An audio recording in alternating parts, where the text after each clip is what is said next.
hijrah. Seperti sederhana kalimat ini, atau kata kita esensikan perpindahan dari kurang baik menjadi lebih baik, atau dari buruk menjadi lebih baik lagi. Tapi para ulama juga banyak mengatakan bahwa hijrah itu adalah perpindahan Rasulullah dari Mekah ke Madinah. Ada juga mengatakan bahwa hijrah itu berat, capek, repot. Kenapa? Siap-siap dengan hijrah, siap-siap ditinggalkan, siap-siap kebiasaan harus dilupakan semuanya. Datang dengan orang yang baru lagi, datang dengan pribadi yang baru lagi. Bagaimana tentang hijrah Anda?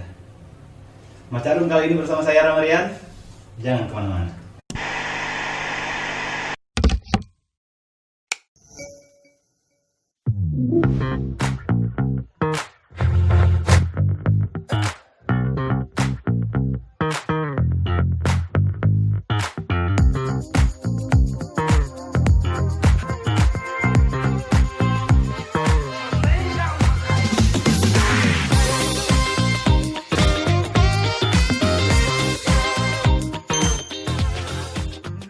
Para ulama mengatakan adalah hijrah itu nggak bisa sendiri. Pertama, orang hijrah punya dua sahabatnya. Pertama adalah Allah, yang kedua adalah sahabat atau manusia yang selalu mengingatkan akan Allah. Masya Allah, luar biasa. Banyak sekali cerita-cerita hebat mereka yang berhijrah sangat luar biasa. Masya Allah, di studio Macarum kali ini sudah hadir sosok yang sangat inspiratif, luar biasa, berani meninggalkan segala hal dalam artian kepopularitasan, nama besar, bahkan kebiasaan-kebiasaan lamanya yang dia pikir mungkin sudah that is comfort zone. Dan sekarang sosok yang memberi inspirasi hebat ini seringkali memberikan wejangan-wejangan ataupun kata-kata bijak ataupun motivator buat anak muda, biar ayo kita sama-sama hijrah. Hijrah itu nikmatnya bersama. Alhamdulillah sudah hadir di studio Macarum kali ini. Assalamualaikum warahmatullahi wabarakatuh, Kang. Waalaikumsalam warahmatullahi wabarakatuh. Kalau anak muda ya, sepantaran saya gitu lah. Masih muda kan, kalau kalian udah pada expire gitu ya. Kita masih apa sosok seorang atau sosok band legend di Bandung. Oh, ya, legend ya, kayak fosil gitu. Kayaknya sepuh banget itu legend. Ya. Yes. Salah satu lagunya adalah Dia. Keren banget. Jadi sering banget kan waktu saya di radio juga, lagu Dia itu saya puterin, dan lagu-lagu dari Rockers. Luar biasa. Ini dia salah satu pentolan ya yang ada di Rockers. Beliau adalah Kang Ucai. Kang, sebenarnya nama lengkap seorang Ucai itu siapa sih? Nama lengkap saya ya, Masya Allah, ya, ini yang ngasih nama perintah dari kakek untuk bapak saya. Itu kan kakak tuh nama-nama dari pewayangan ya, Arli Aris Munandar, gitu, Rama Sagita.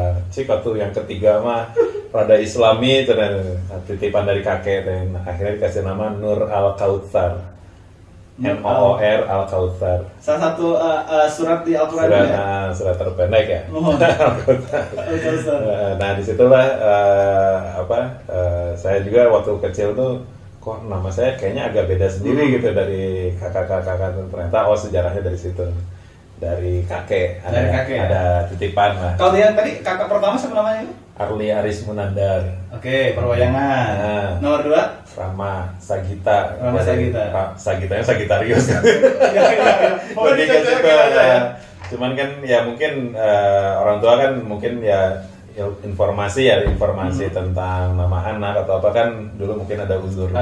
Ada uzur yang dimana kita harus bersikap legowo gitulah dengan ya mungkin setiap orang tua kan zamannya beda-beda ya, tahun 60-70 itu kan mana ada kayak shift kayak apa gitu ya, media-media dakwah anak-anak muda gitu kan, informasi pun nggak sekencang sekarang. Kita sekarang buka handphone, lihat YouTube, Instagram, Twitter, udah dapat ilmu gitu kan. Kalau dulu kan mungkin referensi masih sedikit, jadi masih nama-nama yang populer di sekitaran lingkungan diambil gitu kan. Nah itu kita ya harus ke orang tua, adabnya harus dipakai lah gitu. Jangan sampai wah nama saya kok ini gitu.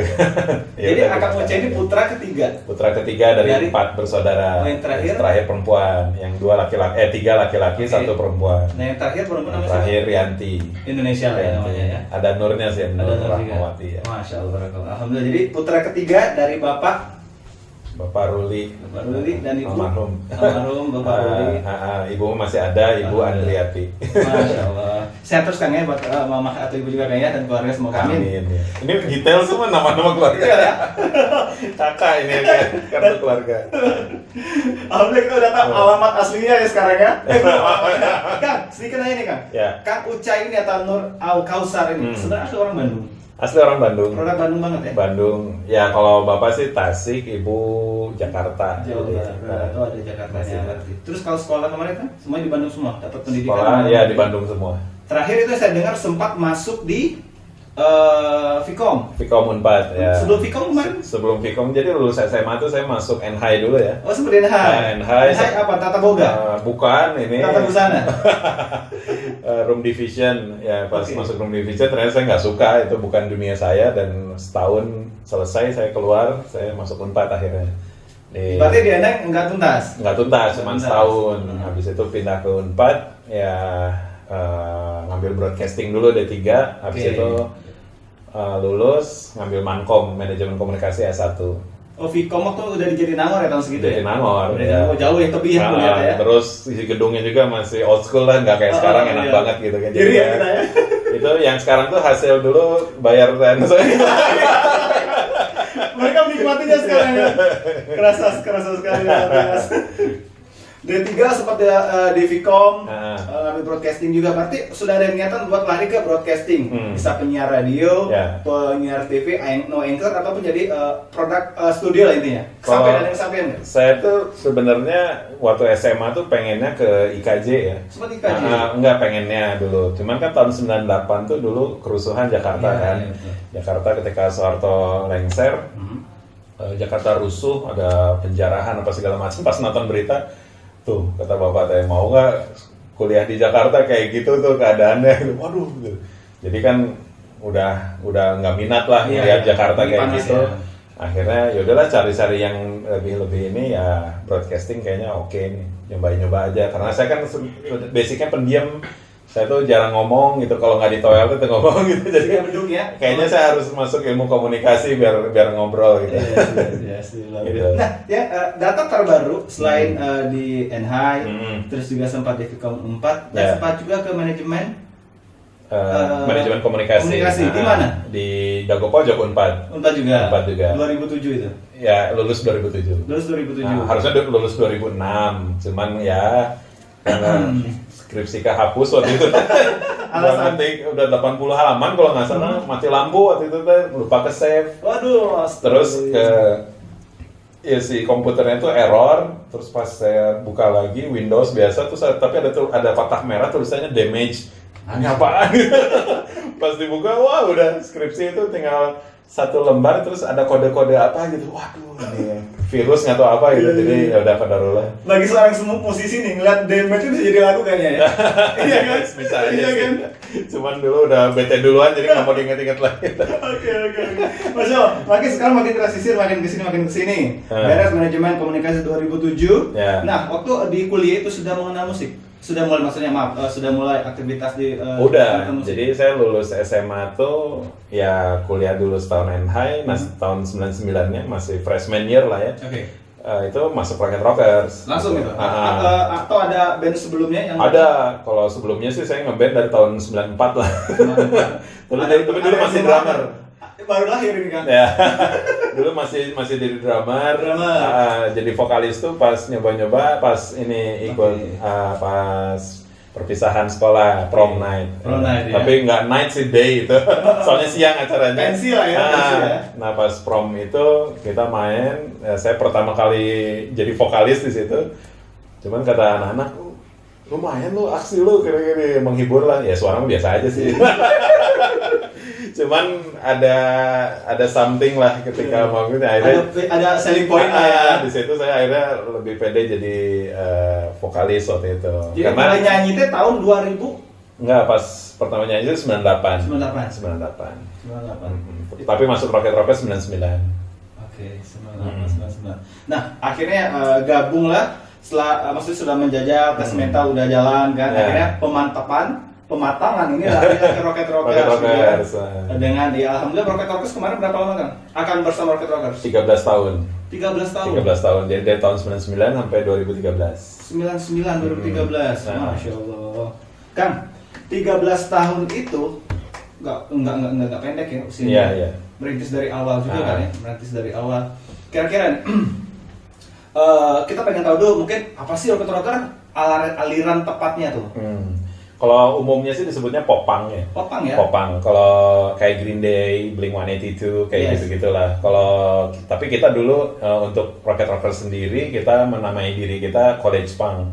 Karena kita dipertemukan dalam kondisi kita baru daftar kampus yang lainnya. Historinya seperti itu ya. Yang satu baru mau masuk Unpad, Unpas gitu. Tapi kita perpaduan 3 itu, Pas. Jadi ada yang dari Unpad, saya sama Bisma. Unparnya dulu drummer kita Doni, Pasundannya Aska. Jadi Pas. Itulah ya. Jadi kronologi berdirinya Rocket Rocker itu dari anak-anak yang baru cari kampus. Gitu. Makanya kita nyebutnya College Punk. Dulu kan semangatnya memang semangat pembeda ya. Dulu sebetulnya di scene komunitas underground tuh lagi ramenya tuh dulu hardcore punk ya. Hardcore punk, grindcore lah kayak gitu. Nah, si pop punk ini jarang banget bandnya kehitung pakai jari. Nah, kita tuh pengen jadi pembeda, pengen jadi ada nuansa baru di komunitas gitu. Akhirnya kita ngambil segmen yang pop punk ini gitu dengan konyol-konyolannya, dengan banyak bercanda di panggung gitu, nggak terlalu serius gitu. Dan nggak terlalu secara politis pun nggak, kan kalau punk banyaknya politis, hardcore politis. Kalau kita nggak terlalu lah gitu. Ada beberapa cuman nggak terlalu fokus ke sana, tapi banyaknya lebih ke fun aja gitu. Fun ya. Karena kalau kita tahu kan biasanya punk di sana kan rada-rada nyindir, kadang-kadang ya kalimat-kalimat juga kan kadang gimana gitu.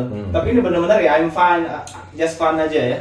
Fun sih, cuman ya ada juga sih lirik-lirik, beberapa lirik yang fun gitu. Ya ada. Gimana suasana hati sih sebenarnya kalau saya bikin lirik tuh nggak pernah terpaku harus gimana, cuman ngelihat kondisi keadaan sekitar kita dan juga dunia gitu, kita bikin lirik gitu kan. Kalau penyair atau penulis lirik tuh kan biasanya ngelihat sekitar dulu ya, baru dia dapat inspirasi gitu. Ada rasa rindu nggak sama Rocket Rockers? Ya, yang pastilah itu mah, karena kan memang ujian ketika keluar tuh kan. Ya pastilah 13 tahun bareng gitu ya, ada kebiasaan yang tadinya dulu kebiasaan gitu kok berubah gitu kan, pasti ada sih. Cuman kalau saya dulu waktu itu semangat untuk nggak ngebandnya tuh lebih tinggi lagi. Dulu saya udah males banget dengan dunia tour, hidup di banyaknya di perjalanan gitu ya, entah itu darat, laut, udara gitu kan. Dan saya pengen off dulu, pengen bener-bener kembalilah ke, saya merasa udah jauh dari fitrah saya gitu kan, sehingga akhirnya ya waktu itu memutuskan untuk keluar tuh karena memang saya sudah merasa kayak duri dalam daging lah di band tuh, kayak saya udah hati udah nggak relevan, tapi maksain di situ gitu. Jadi sehingga saya pun punya fokus lain yang memang saya tuh kayak Muslim tapi kok gini gitu. Tapi buat diri saya sendiri, saya ngelihat nama saya Nur Al-Kautsar, paling simpel gitu ya. Tapi kelakuan tuh Nur Al-Kautsar gitu. Gaya rockstar lah ya. Kelakuan jauh dari Nur Al-Kautsar lah itu. Ya muhasabah diri pertama saya dari nama sendiri sih. Saya malu sama saya membawa nama ini, bukan malu karena namanya jelek, cuman karena bagus gitu kan. Namanya bagus tapi kelakuan saya nggak sebagus namanya, sehingga bagi saya kalau buat ya sedikit ngasih tips ke teman-teman buat muhasabah diri, yang paling pertama kita lakukan, bacalah nama sendiri, coba matchkan dengan kelakuan kita. Kalau nggak match berarti something wrong with us. Ada sesuatu yang salah dengan kita. Nah itulah yang saya revisi dari diri saya pribadi gitu ya. Ya saya kenali dulu nama saya, orang tua dulu ngasih itu tujuannya apa, nama Nur Al-Kautsar berarti kan pengen ada hubungannya dengan Al-Quran, pengen ada hubungan dengan Islam. Dan disitulah saya ada nyoba lagi buka Al-Quran yang sudah mungkin berapa tahun ya nggak dibuka, udah berdebu gitu ya, masih rapi ya? Malu gitu saya juga. Pas saya baca lagi surat Al-Fatihah, baca artinya, surat Al-Baqarah tuh 10 lembar pertama atau 10 ayat pertama lupa saya, baru baca dada udah duduk udah kayak gitu. Itu kan Al-Baqarah tuh kan ayat-ayat pertama tuh kan lembar-lembaran pertama tuh kan itu ayat, ya surat termasuk surat ruqyah kan ya. Mungkin saya ke ruqyah. sendiri ya. Isinya jin ungu. Sabar. Kita akan tahan ya proses perpindahan atau hijrah dari seorang Al-Kautsar ini. Dari Ucai Al-Kautsar yang nama begitu keren, namanya begitu indah, akhirnya ada panggilan batin ya. Sabar, kita tahan. Sekarang kita masih sisir dulu tentang seorang Kang Ucai. Kang, sudah mulai ada pergolakan hati ya dengan teman-teman. Terus akhirnya pas keluar sama teman-teman masih jalan. Teman-teman roles jalan. Karena kan kita formatnya memang kayak bass jam ya, dua vokal. Satu yang melengking gitu, satu yang biasa aja gitu kan. Saya yang biasa aja gitu kan. Jadi ketika saya keluar pun, ini band masih bisa jalan gitu. Memang mereka pun jalan dan karena mungkin belum ada alternatif lain ya mereka emang untuk penghidupan di situ.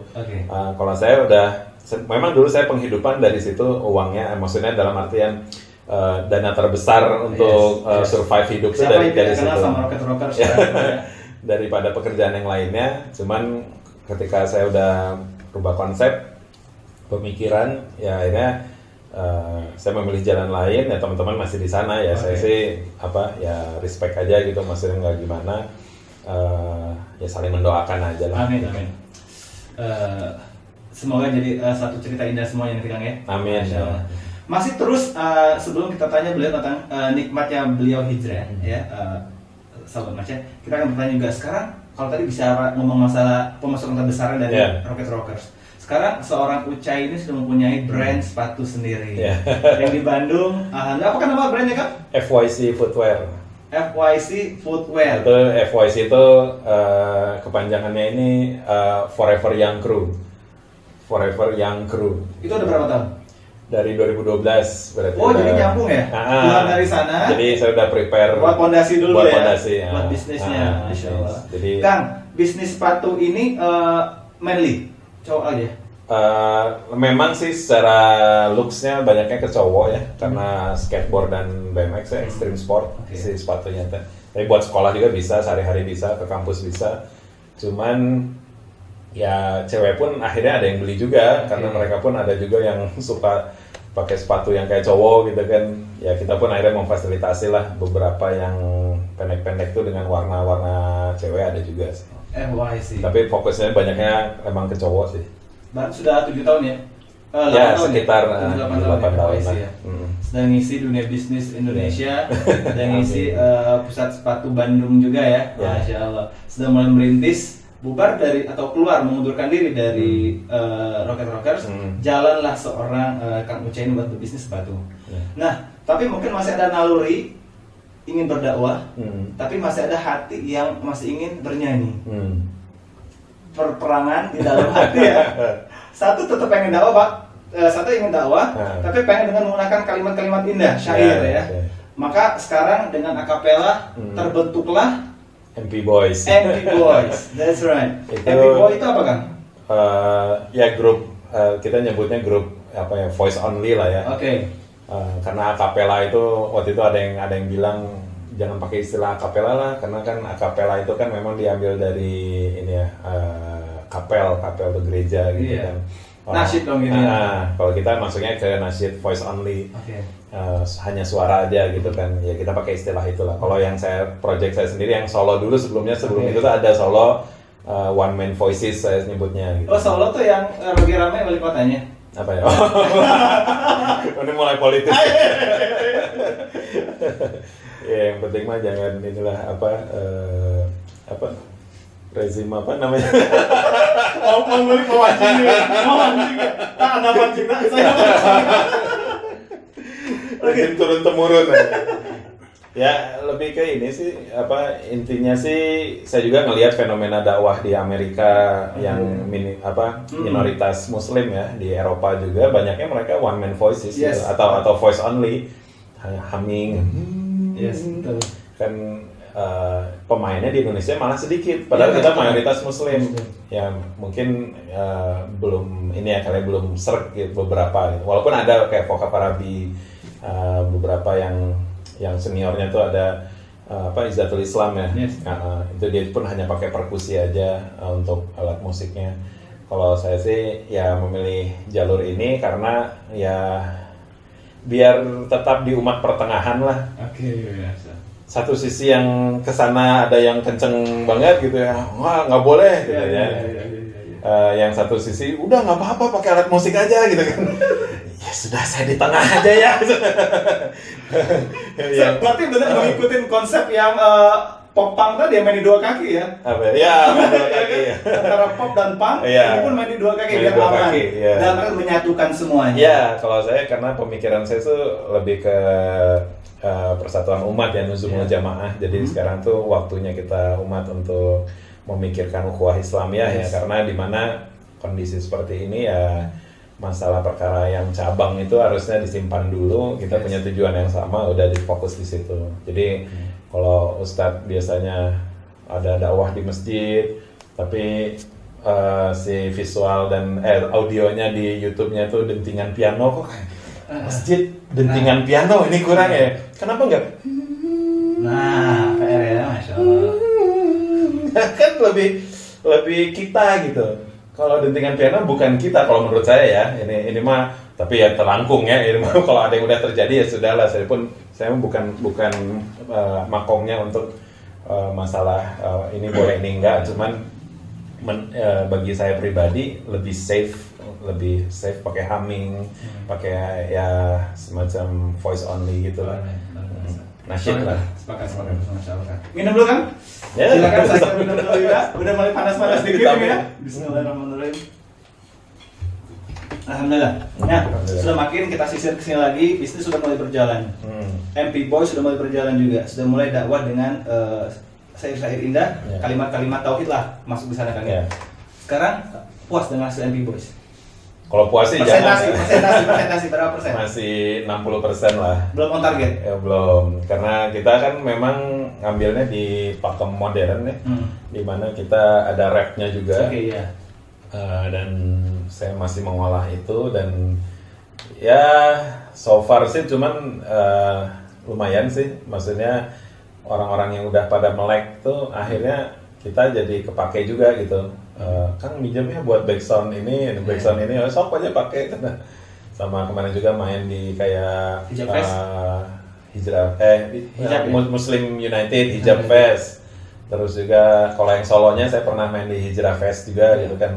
Karena di Hijrah Fest juga panitianya kebagi dua. Ini musik boleh gitu, lagi nggak boleh gitu. Jadi yang tengah siapa? Si Ucai. Diundang.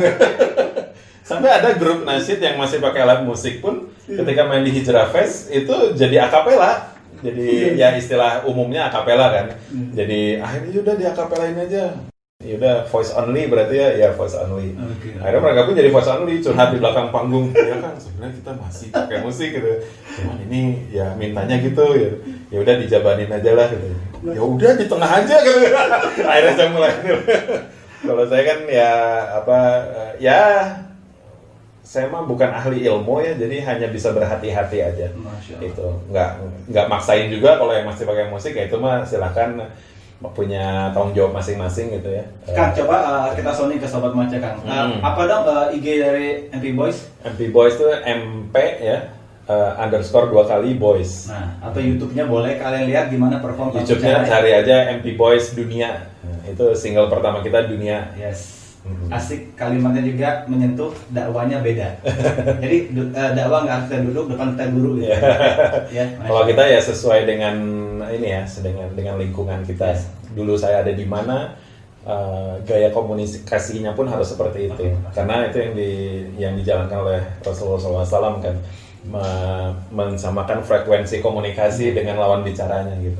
Ini ada proses balas dendam nggak dalam sekian tahun di dunia musik, ya kan? Sekarang ya Allah, umur udah sekian, udah banyak, gua harus balas dendam dari kejadian yang lama dengan dakwah atau kebaikan lainnya. Ada nggak saudara seperti itu? Emang udah targetnya seperti itu? Sampai keluar dari rocker-rocker yang menghasilkan banyak uang? Ya sebenarnya kalau istilahnya mungkin bukan balas dendam ya, bayar dosa lah. Bayar dosa. Lebih polite ya itu ya. Kalau balas dendam tuh kayaknya gimana gitu ya. Ya bayar dosa, dulu saya mungkin banyak menginfluence hal-hal yang kurang baik gitu ya, dan ketika sekarang ya saya pengen bayar dosa yang dulu gitu ya, dengan pola yang seperti ini gitu. Mudah-mudahan Allah ridho gitu, karena saya pun ya ketika ngambil One Man Voice ini juga masih deg-degan gitu kan, masuk studio lagi, rekaman lagi, cari referensi lagi gitu kan. Nah ini yang jadi ada beberapa yang bikin saya gundah juga gitu, jadi minta doanya ke Sobat Maca biar saya istiqomahkan lah. Kang, sudah ada gejolak dalam hati untuk mulai berhijrah, untuk meninggalkan hal-hal yang dalam artian subhat ya, yang bla bla bla lah intinya. Udah mulai keluar dari band yang sempat membesarkan nama seorang Ucai, mulai berusaha, mulai berbisnis juga. Tapi ternyata emang jiwa giro seorang petarung itu udah ada. Termasuk beliau ini pada tahun berapa Kang? Pada tahun berapa maksud saya? Sudah mulai tergerak untuk gabung di Indonesia Tanpa Jil. Itu luar biasa loh, ya. Itu masih di Rocket Rockers atau? Masih di Rocket Rockers, tapi udah terakhir. batin ya? Udah. Waktu itu memang saya tahun 2012 awal, anak-anak Rocket Rockers itu udah tahu duluan saya mau keluar. Tapi saya harus bayar bayar tanggung jawab sampai akhir tahun 2013 itu. Makanya per tanggal 1 Januari 2013 saya udah selesai di Rocket Rockers. Nah, di tahun itu tuh saya pun waktu itu masih hati-hati ya untuk nge-tweet apa gitu.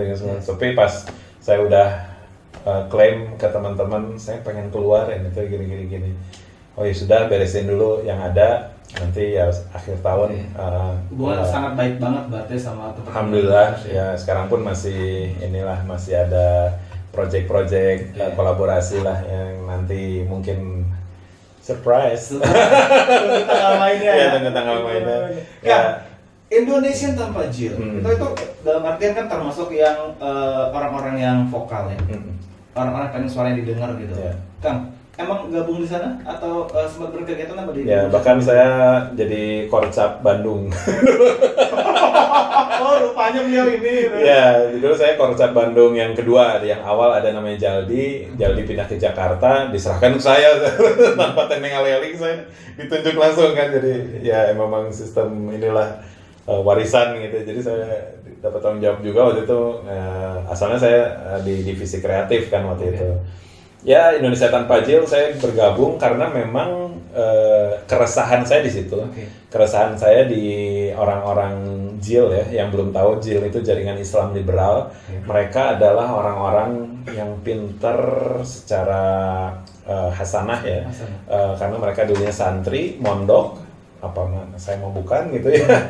Tapi karena mereka dapat beasiswanya ke Amerika ya, ke Boston, ada yang kemana juga, dan dibayarin sama foundation dari sana juga. Tapi ya itu mindset Islamnya diubah gitu kan. Yang tadinya Islam tuh mindsetnya harusnya gini, tapi mereka memandang Islam harus memakai kacamata sekularisme, pluralisme, dan liberalisme. Hancur.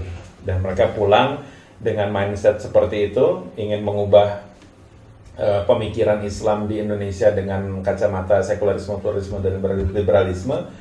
Akhirnya terjadilah kekacauan di Twitter. Waktu itu kan lagi ramai Twitter, karena mereka banyak bercuap-cuapnya di Twitter, dan kalimat-kalimatnya saya aja yang bodoh secara agama ketika baca tweet mereka gitu ya. Saya dalam hati teh, sabawang-bawangna urang gitu. Senakal-nakalnya saya nggak berani ngomong kayak gini gitu. Ada salah satu tweetnya Ulil Absor, sebut aja ya. Dia itu nge-tweet kurang lebih kayak gini, kita harus kata-katanya nuansanya sangat akademis ya. Buat anak SMA yang baru masuk kampus tuh ngedenger itu tuh, wah kayaknya udah hebat gitu kan. Kan anak SMA banyak yang terbuai dengan kalimat-kalimat akademis kan ya.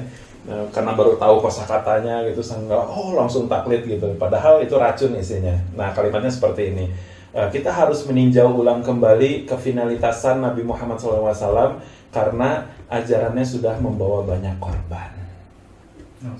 Nauzubillah. Pertama kalimatnya, harus meninjau ulang kembali kefinalitasan Nabi Muhammad.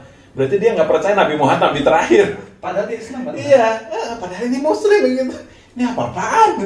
Saya yang masih punk rock gitu kan, woi gitu pengennya kan, gila lo ya, pengennya tuh marah-marah gitu kan, gue aja bandel tapi gue nggak berani kayak gini urusan agama mah gitu kan.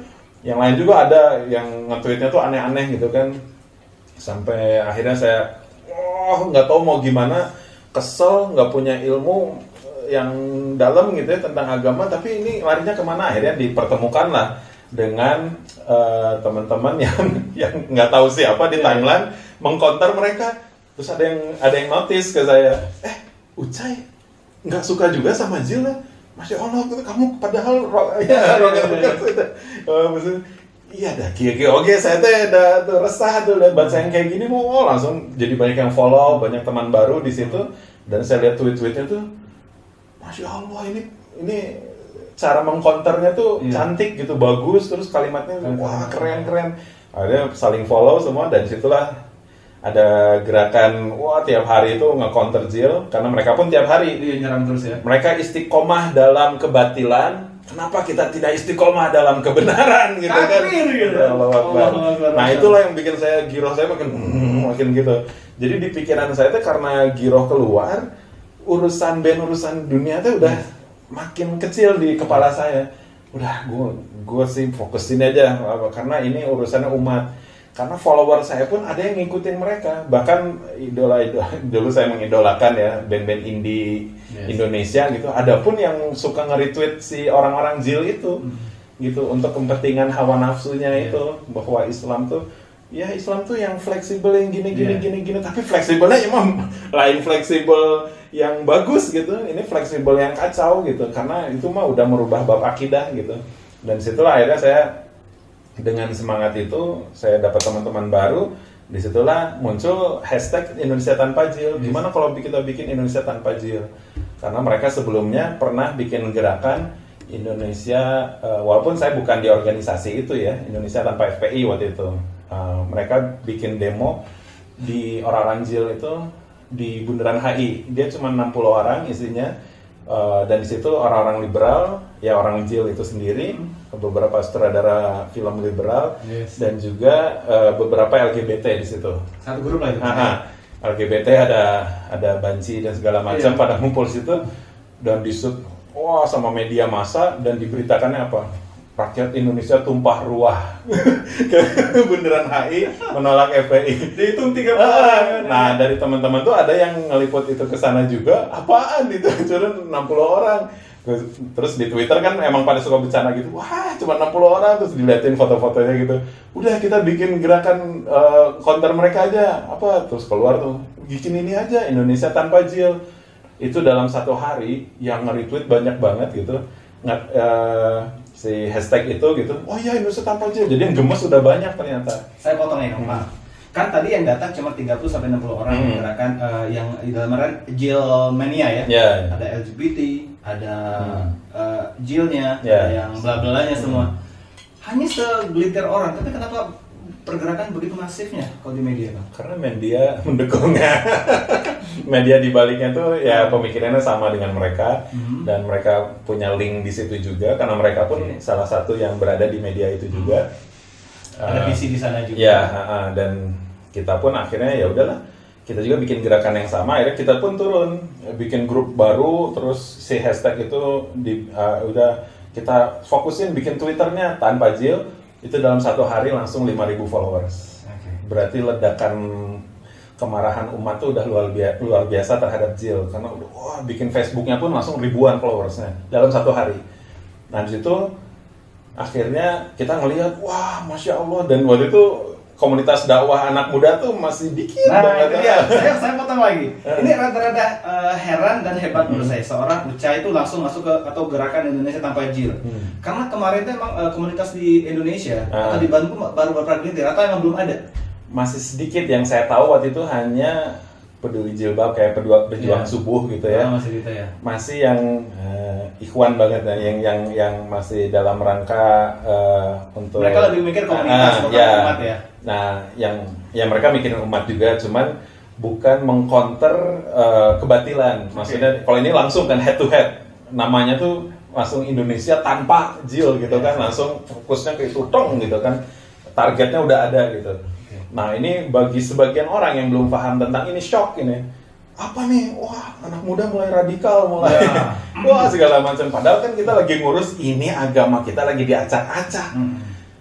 Why don't you gitu kan, kenapa kalian nggak peduli gitu kan, ini ada yang lagi ngacak-ngacak agama kita gitu kan, kenapa nggak, ini malah kita diserang juga. Saya juga dapat serangan langsung dari teman-teman yang masih berpemahaman liberal ya, walaupun saya dalam hati pun mendoakan mereka gitu ya, bukan saya mah benci pemikirannya, bukan benci orangnya mah ada karunya gitu, nyaah gitu kita mah ke orang tuh gitu. Dan saya pun pernah mungkin di posisi dia gitu kan, dengan ketidakpahaman akhirnya wah mencap segala macam, dan dari kekeosaan itu pun akhirnya ya kita mulai merapikan gerakan di Indonesia Tanpa Jil juga kan, mulai bikin kajian untuk merangkul orang-orang yang nggak paham. Ya akhirnya turun tuh di Bundaran HI juga tahun 2012. Kita 60 orang juga di grup, 60 orang yang turun, ya udah nggak apa-apa deh turun. Waktu itu saya masih tur Eropa kalau nggak salah, si Rocket, tapi saya mantau. Nah di situ ya, mau ke Eropa tuh nurun Jakarta. Tapi saya mantau ini gimana yang turun, Kang, yang turun gila katanya. Gila gimana gitu? Kita kan cuma 60 orang, ya. Cuman ini nyebar ke ormas. si yang aksi kita mau turun ini, akhirnya yang turun berapa? 11.000.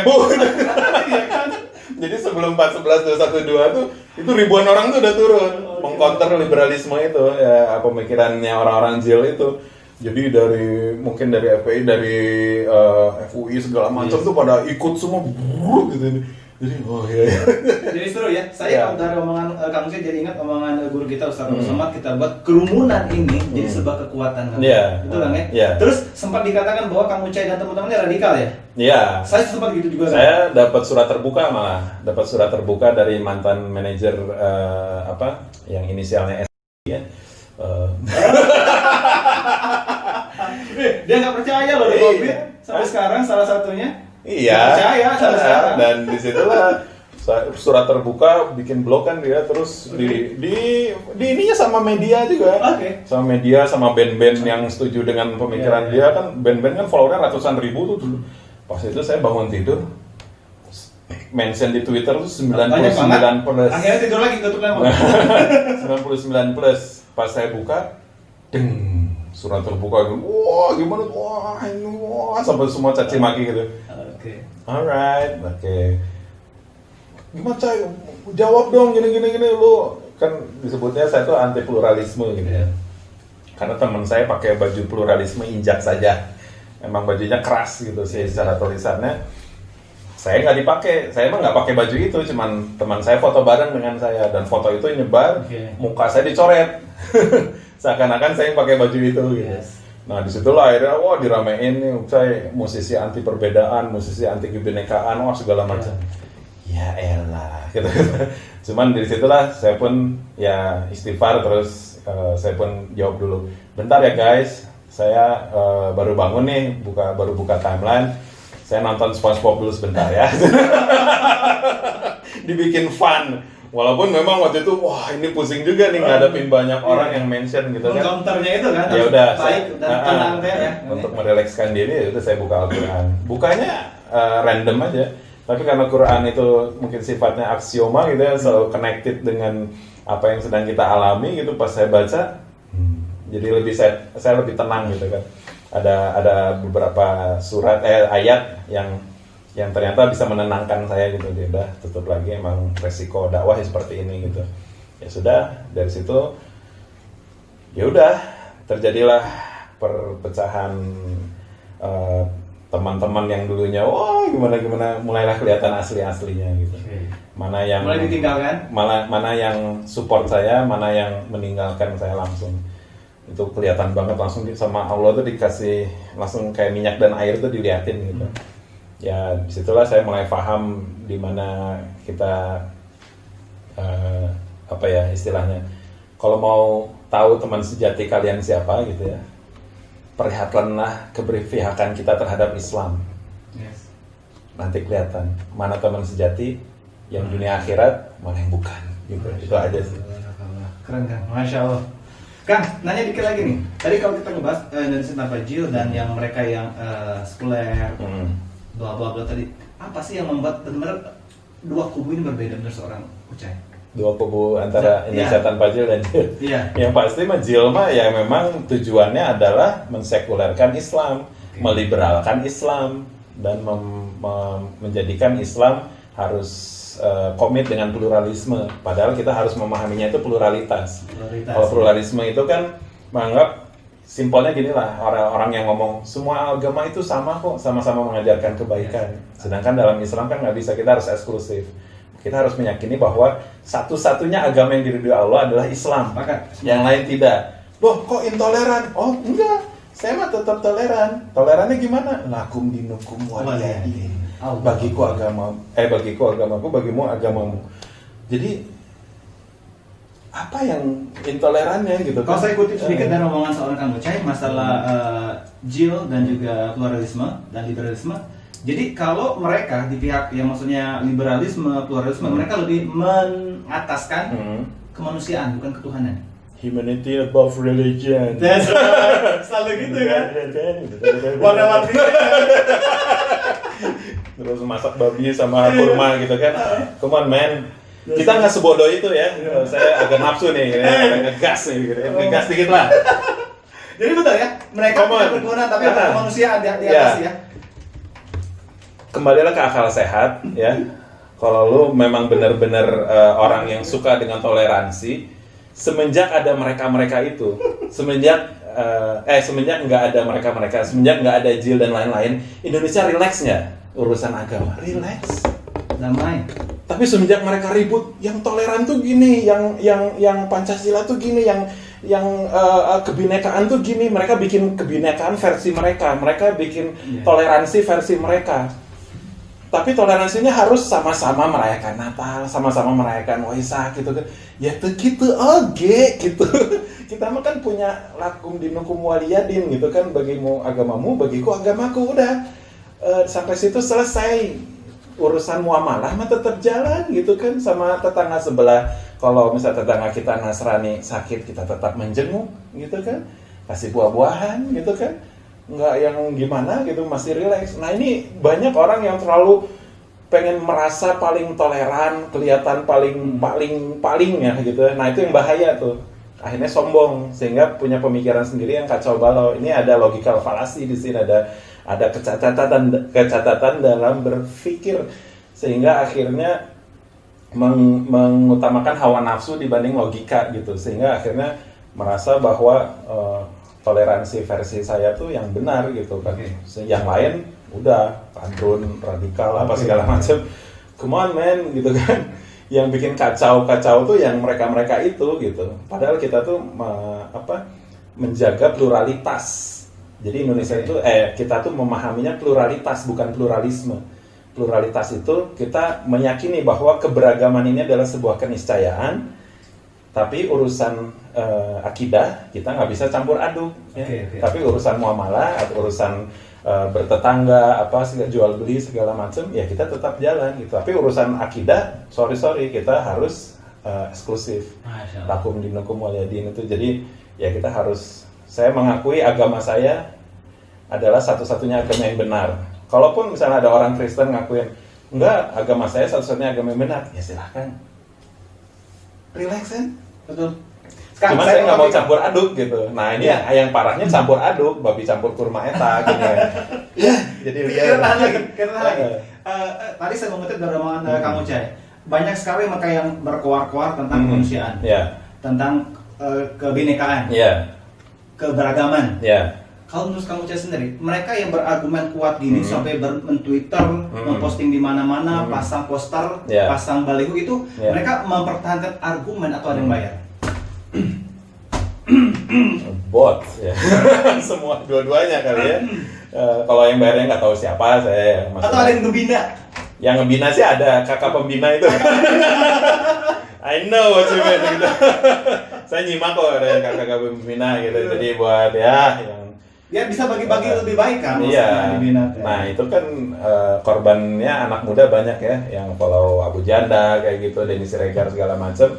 itu karena mereka itu yaitu satu nggak punya basic pemahaman tentang dasar Islam yang memang standarnya harus gimana, malah mereka merujuknya kepada orang-orang yang tadi kena tiga virus pemikiran itu, sekularisme, pluralisme, dan liberalisme, dan dikemas dengan retorika yang seakan-akan akademis, seakan-akan menarik, seakan-akan benar, tapi ternyata isinya racun. Nah, akhirnya racun-racun inilah banyak yang keracunan sekarang anak muda pemikirannya, yang menganggap bahwa yang nggak ngucapin selamat terhadap hari raya yang lain itu radikal, anti kebinekaan, segala macam. Padahal kalau mereka paham tentang konsep berkeyakinan, konsep toleransi, harusnya mereka rileks. Banyak kok orang-orang yang bukan muslim, tapi dia berpikir jernih tentang masalah toleransi ini. Ya udah, kalau umat Islam memang nggak boleh mengucapkan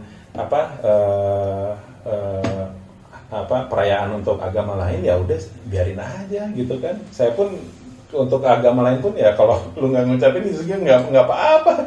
Bahkan saya udah 10 tahun bermuamalah dengan orang yang berbeda keyakinan gitu kan, dan itu relax-relax aja dari zaman dulu. Tapi kenapa sekarang banyak orang-orang yang menggodok itu dan akhirnya membuat materi-materi yang seakan-akan ya mau nggak mau kita harus campur aduk gitu. Itu menurut saya ada yang bayar. Apakah karena yang ada yang bayar? Ya kayak JIL juga kan dibayar, jaringan Islam liberal itu dibayar oleh foundation. Foundation. Nah, foundation ini tujuannya memang untuk merusak agama Islam. Yang punya target. Karena mereka tahu agama Islam ini kalau secara fisik kuat banget. Sampai sekarang aja mau digimanain pun juga Gaza masih ada gitu kan.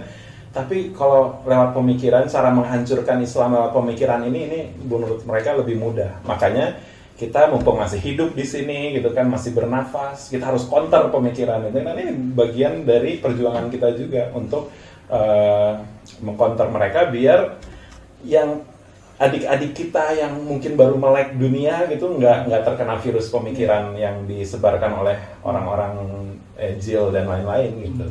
Kang, kita tahu pergerakan mereka sangat luar biasa, masif ya. Nah, ada masukan nggak sih buat anak-anak muda sekarang, para iwafil yang lagi belajar juga, belajar hijrah juga gitu, dalam artian bagaimana mengakali atau mengcounter yang baik, paham-paham yang kita katakan itu yang mengatakan radikal kita tidak. Kira-kira apa harus dilakukan? Yang pertama sih minta pertolongan dulu ke Allah ya, minta pertolongan ke Allah itu yang nomor satu. Jangan sampai kita jumawa dengan ilmu kita, dengan keberanian atau giroh kita gitu ya.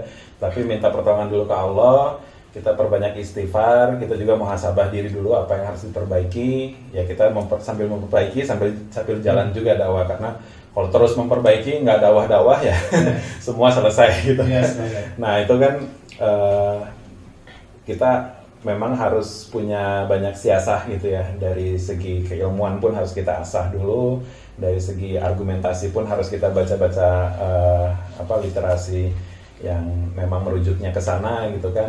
Nah yang pasti sih ilmu ya, dan jangan lupa kita sebelum ilmu itu gunakan adab kita dalam melihat siapa lawan bicara kita, kapan harus tegas, kapan harus berlemah lembut. Nah ketika ada orang yang memang dia secara pemahamannya itu selalu punya misi gitu ya untuk menghancurkan Islam, kita boleh tegas, bahkan keras gitu boleh, maksudnya dalam artian untuk mengcounter secara verbal kepada mereka.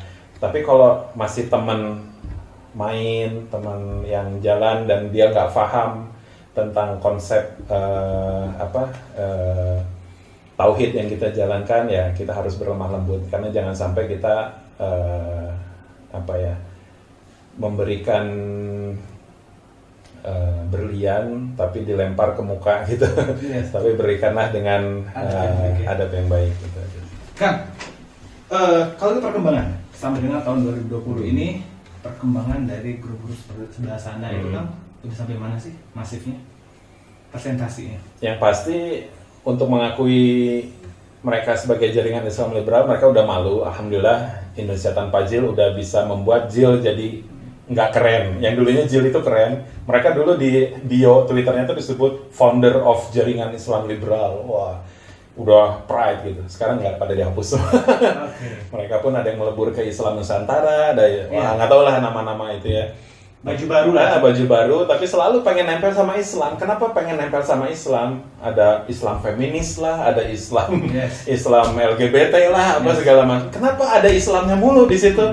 Karena target untuk menghancurkannya adalah target untuk dihancurkan itu adalah Islam. Gitu. Jadi yang jangan terbuai dengan gue feminis Islamis kumaha sekalian satanis Islamis gitu kumaha kan kita memang orang yang berlumur dosa segala macam, tapi kita at least tahu mana yang benar mana yang salah gitu ya, dan kita pun menjaga agar kita tidak terjerumus kepada dosa yang besar gitu kan. Tapi ini dosa pemikiran ini ngeri men gitu, maksudnya teh lu ngeluarin pemikiran yang bilang nggak apa-apa LGBT, emang kenapa kok LGBT selama dia nggak ngerugiin lo, cek salah gitu kan. Azabnya sudah ada di kaum Lut gitu kan, bahwa itu tuh batu panasnya tuh dimention langsung, jadi mention tuh udah ada dari dulu namanya. Sebelum dibagainya nggak mungkin nyasar ke orang yang lain selain ke para kaum Sodom itu gitu kan, kena gitu kan. Dan kalau kita baca sejarah harusnya kita ngeri gitu ketika ramai sekarang LGBT, pride yang normal aja sampai ngomong gue normal tapi gue pro LGBT kok gini-gini karena gue toleran gitu. Itu gitu. Bagaimana kalau nauzubillah ini mah ya, ini mah pahit-pahitnya gitu ya. Anak kamu yang normal tapi pro LGBT punya anak jadi korban sodomi. Nah, kalau bahas seperti itu saya akan bertanya sama ngeri kan? Sok saya kudu rada ngegasnya karena biar mereka berpikir gitu. Saya bukan benci kalian, tapi kalian tuh harusnya berpikir, punya akal ini. Tapi survei loh kan ya, mereka pelaku LGBT, ibarat mereka pelaku LGBT, tapi mereka nggak mau saudara atau keluarga mereka jadi LGBT. Ada yang kayak gitu. Aneh kesannya dari kalimat itu. Dan itu secara fitrahnya dia sadar bahwa LGBT itu wrong. Itu penyakit. Dan ada yang ngomong jangan sebut LGBT penyakit, itu intoleran. Atulah. Iya kan, dia bukan LGBT, tapi dia punya adik misalnya. Dia berharap adiknya jangan kayak gitu. Kan aneh. Ibarat benar-benar membuat suatu kebijakan yang blunder bumerang. Nih, saya punya dari hasil rangkuman di Twitter ya, baca-baca yang ahli ilmu gitu ya, saya rangkum. Jadi liberalisme itu jahat. Kenapa? Orang liberal itu suka ngomong gini, udahlah, jangan ganggu LGBT katanya. Udah, biarkan, itu hak asasi manusia mereka gitu kan. Dan dia membiarkan dan mencegah hidayah dengan ngomong jangan ganggu LGBT. Orang Islam memandang LGBT itu seperti apa ketika mereka kacamata Islam? Aduh, ya karunia. Semoga mereka cepat sembuh. Doa, kita mah punya doa. Doa adalah senjata kaum mukmin gitu kan. Semoga mereka kembali ke jalan Allah. So, yang jahat yang mana? Liberal atau Muslim? Gitu aja. Muslim mah ngedoain, aduh saudara saya jadi LGBT ya, pulang-pulang dari ini merantau berlayar gitu ya, berlayar di kapal laut gitu, pulang-pulang karena hidup di laut karena nggak ikan maksudnya jadi terpengaruh sama kehidupan di sana, pulang-pulang jadi LGBT kan kita at least pertama punya doa gitu kan, ya Allah kembalikanlah ya ke jalan engkau gitu ya, at least kedua kita bisa dengan ucapan. Nah, untuk merubah setidaknya mengubah pemikiran dia gitu kan, untuk kembali ke jalan Allah. Dan itu teman saya ada, dia seorang ibu dan dia punya pegawai yang gay, ya sebut jangan gay, terlalu halus, kaum Sodom, harus gitu ya, karena gay itu hasil akhir dari perubahan makna, perubahan kata ya. Yang pertama kaum Sodom kan, sodomize itu terlalu kasar buat mereka. Mereka orang liberal pinter bikin literasi baru, akhirnya diubah jadi homoseksual biar ada kata yang homoseksual, ada kata yang ilmiahnya gitu, tapi ketika dilempar ke masyarakat masih serem, homo gitu kan, serem, akhirnya diubah jadi gay artinya senang gitu kan, gembira gitu kan, akhirnya jadi positif maknanya, akhirnya banyak orang yang menerima gay. Nah ini bahaya, makanya saya ngomongnya kaum Sodom ya. Jadi kaum Sodom ini teman saya punya pegawai kaum Sodom dan dia nggak enak hati gitu ya, punya pegawai tapi gitu. Akhirnya dia panggil, ketemu ibu ya di kafe ini, ditraktir sama ibu. Karena kan salinglah memberi hadiah maka engkau akan saling mencintai gitu kan. Sunnah dulu dijalankan, malah curhat sok kenapa kamu gini. Nah dia pakai perspektif seorang ibu. Lu mikirin ibu lu nggak? Apakah ibu lu ketika hamil dia berdoa semoga anak gua jadi gay? Kan nggak mungkin. Lu dari situ tahu nggak gay itu salah gitu? Ya tahu bu, gini. Nah itulah pendekatan yang baik ya. Ya mungkin bisa jadi masukan juga buat orang-orang yang ingin mengubah keadaan saudaranya ya, atau tetangganya, temannya yang mungkin terpapar virus kaum Sodom itu. Gitu. Masya Allah. Mempunyai adab yang tetap jadi tetap santun. That's Muslim tuh selalu punya solusi. Kalau liberal solusinya apa? Biarkan saja. Dan mereka mencegah hidayah dengan apa? Jangan ganggu LGBT. Dia mencegah hidayah kan. Yes. Cover ya. Iya, lu intoleran dengan LGBT itu. Masya Allah, materinya makin keren sebenarnya. Tapi waktu kita terbatas nih Kang. Iya, teman-temannya kayak kita ngobrol sama Kang Uci nggak cukup 1 jam. Ya. Ini bareng bahas satu belum dibahas padahal cuma cover doang ini. Iya kan ya? Iya kan Uci? Iya. Masih banyak sekali sebenarnya akan kita tanyain. Saya udah curiga, saya kalau ngebahas ini pasti panjang banget. Coming soon akan kita culik beliau ya. Jadi kalau kepada Wafila, buat sobat Manca juga yang ingin bertanya langsung, ibarat pengen pencerahan nih dari seorang Kang Ucai, boleh kemana Kang IG-nya Kang? Instagramnya al-aka ucai. Nah, lihat di sana al-aka ucai, dan boleh juga kepada Anda Wafila sobat Manca, jangan lupa terus lihat dan kepoin Instagram dari Manusia Cahaya, manusia_cahaya, dan lihat juga di YouTube channel Manusia Cahaya. Kang, terima kasih sekali ya. Luar biasa dari Kang Ucai pencerahannya tentang gambaran kita tadi mau bahas tentang hijrahnya padahal ya. Cuman dari ngomongnya saya juga pasti orang udah tahu saya ke arah mana gitu kan. Iya. Titiknya tapi titik nolnya itu sudah mulai peperangan hati sebenarnya, peperangan batin ya. Jadi kalau mau disingkat ya hijrah saya ini hijrah pemikiran. Yang dulu saya memandang kehidupan memakai kacamata liberal, saya simpan kacamata liberal itu, saya buang. Akhirnya saya memakai kacamata Islam dengan sedikit demi sedikit. Akhirnya setelah memakai kacamata Islam, saya memandang kehidupan itu sedikit ya, seiring ilmu yang masuk, akhirnya semakin jelas. Masya Allah. Karena ya itulah yang menjadi tolak ukur keimanan seorang adalah ujung-ujungnya adalah nanti bab keberpihakan ya. Yes. Kemana hati kita cenderung, apalah ke kebatilan atau ke jalan Allah, itu aja sih. Tetap pertimbangkan dan lakukan amal ma'ruf. Masya Allah. Luar biasa. Terima kasih sekali Kang Ucai. Luar biasa ya. Terus semoga Allah memberikan kemudahan, kelancaran dalam dakwahnya Kang Ucai dan keluarga juga. Semoga Kang Ucai istiqomah. Kita tunggu lagi waktu selanjutnya bahasan kita bareng Manusia Cahaya Kang ya. Oke. Baiklah, Wafila, tadi obrolan singkat kepada Kang Ucai. Asik ya. Walaupun baru kulitnya doang ya, kita insya Allah akan kita bajak lagi waktu beliau untuk kembali ngobrol-ngobrol bareng Kang Ucai. Nah, sekarang waktunya kita masuk on season, yaitu adalah 1 second 1 question. Pegang ini. 1 second 1 question ini, Kang Ucai hanya menjawab cepat saja. Ya.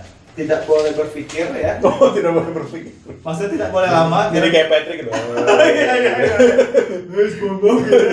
Oke. Sendi. Pokoknya waktunya langsung jawab Kang. Ya. Oke. Kang Ucai atau Nur Al-Kausar. Ya. Orang lain tidak pernah tahu bahwa cita-cita saya dari kecil adalah jadi polisi. jadi polisi. Al-Kausar. Ya. Barang apa yang paling mahal yang dimiliki sekarang? Cuma motor. Alhamdulillah motornya cuma motor. Astagfirullah ini. Nah, masih ada kan sisa-sisa dulu nih. Astagfirullahaladzim. Kang Ucai, jawab santai. Ya. Bahasa Inggrisnya run artinya lari. Sepakat ya? Ya. Run artinya running atau lari. Ya kan? Work kerja atau working. Kalau song artinya lagu. Kalau songong belagu. Belagu. Kang Ucai, sekarang kita sedikit tambah-tambahan dan ilmu matematika. Ya. Waduh.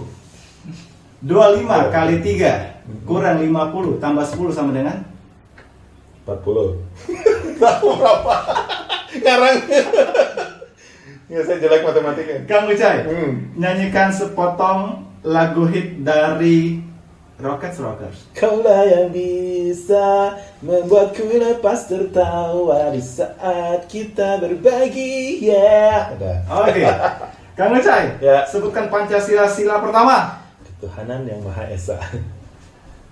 Kang Ucai, Ya. bacakan satu ayat dari surat favorit dari Kang Ucai. A'udzu billahi minasyaitonir rajim. Bismillahirrahmanirrahim. Yas'alunaka 'anil anfal. Qulil anfalu lillahi war rasul. Masya Allah, barakallah. Kang Ucai atau Al-Kausar, mengundurkan diri atau dikeluarin? Mengundurkan diri. Kang Ucai, Ya. pedang atau panah? Panah. Kang Ucai, NKRI menurut saya Tempat lahir beta. NKRI sebuah wilayah saja. Islam menurut saya Perfect. idola saya adalah Muhammad SAW, Nabi Muhammad SAW. ceritakan singkat tentang seorang yang maha indah ini. Ceritakan singkat. Beliau sebaik-baiknya contoh, karena kemaksuman atau kesempurnaan itu sudah selesai seiring wafatnya beliau Nabi Muhammad SAW. Setelahnya sudah tidak ada lagi orang yang sesempurna beliau. Kang Ucai, saya pernah bohong ketika Susah banget ini. Pasti suka. Gimana pertanyaannya? saya rubah. Banyak yang tidak pernah tahu bahwa saya pernah Gimbal. Kang Ucai, yang tidak paling saya sukai dari diri saya Perut.